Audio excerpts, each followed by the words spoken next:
Now, really quickly before starting this video, I have a huge update about my coaching service. With this code 700 subs, you can actually get 80% off from $50 to $10 for an hour of my coaching.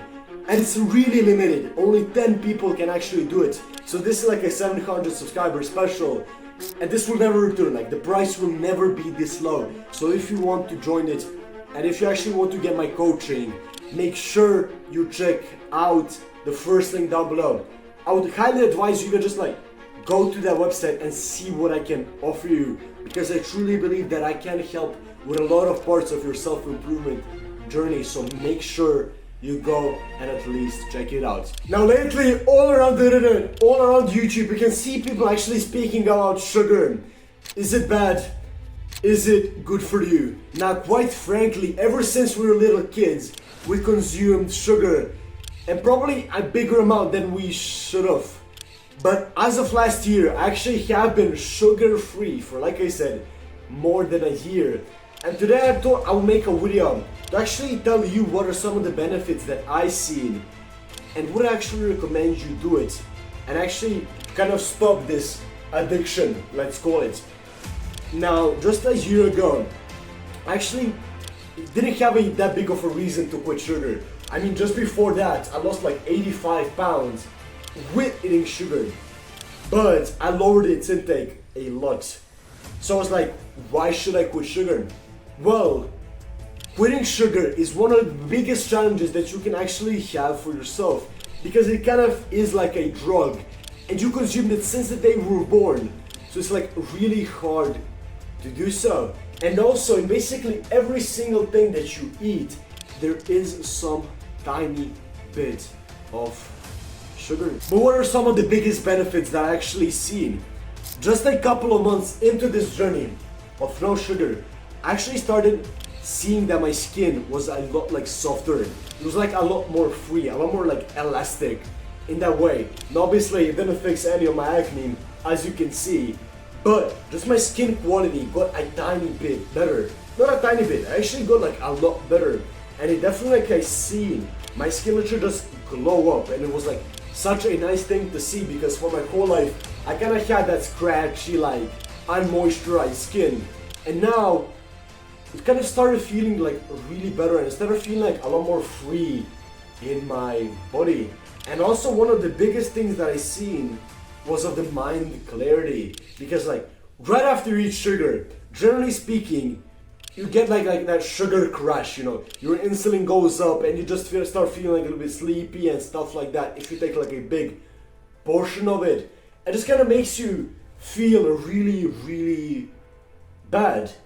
But now you understand that it's great for you and that you should get on no sugar. But how do you do it?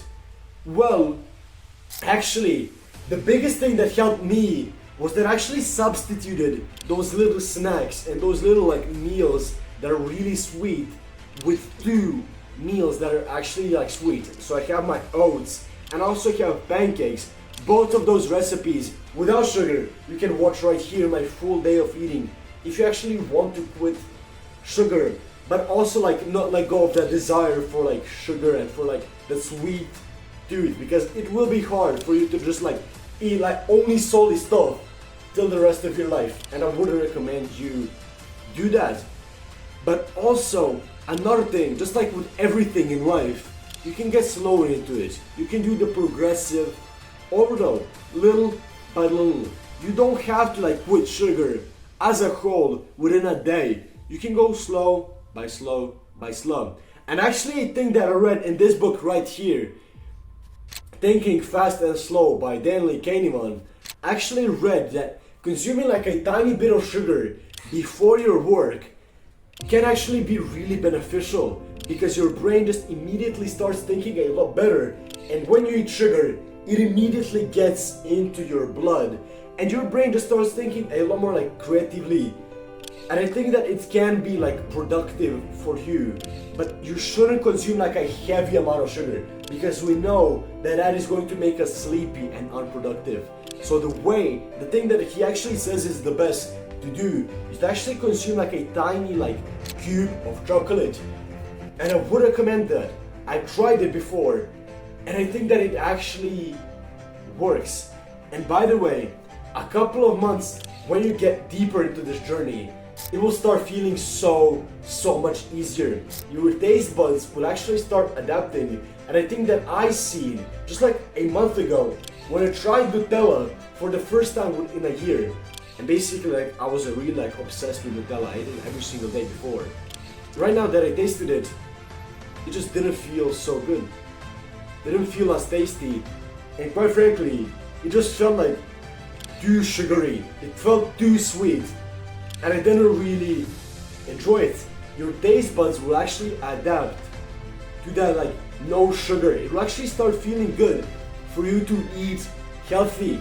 And another tip that I actually have for you is that you should maybe eat the exact same meals every single day, because your taste buds, like I said, will adapt to that diet that you give it, and you will not have that sweet tooth, and you will not need to eat like a piece of chocolate after every single meal that you have.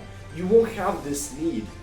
And another thing that I actually saw was really useful for this was I started eating like a ton more fruit. Like I eat like so much fruit during the day, because whenever you feel a sweet tooth, generally speaking, I still feel it. You can just eat a couple of fruits and it'll be fine. And it's also like really good. It has like a lot of fibers, and it's a really like filled with vitamins. Whatever fruit you eat, it will be good for you. So I think that this is like a worth thing that is like really worth for you to invest your time and invest your effort, because this is not going to be easy as you might think. And lastly, the thing that you probably want to know the most is, does it actually make you lose fat and weight? It does. The main reason why all of these people actually preaching against sugar is because in those like really sugary foods, they're like really high caloric, but they're like really low portions. So you can eat like 2 or 3 like little cakes, and that can already be like 2,500 calories, which even might be over your daily maintenance that you need, and you'll just gain fat and fat without even knowing you do it. That was pretty much it for this video. If you actually want to join my community of like-minded people like you on self-improvement, you can also go and do that down below. And if you want to watch some of my other content, you can click and watch one of my last videos right here. That's pretty much it. Fate be the reason, and I will see you tomorrow, my friends. Have a nice rest of your day, and peace.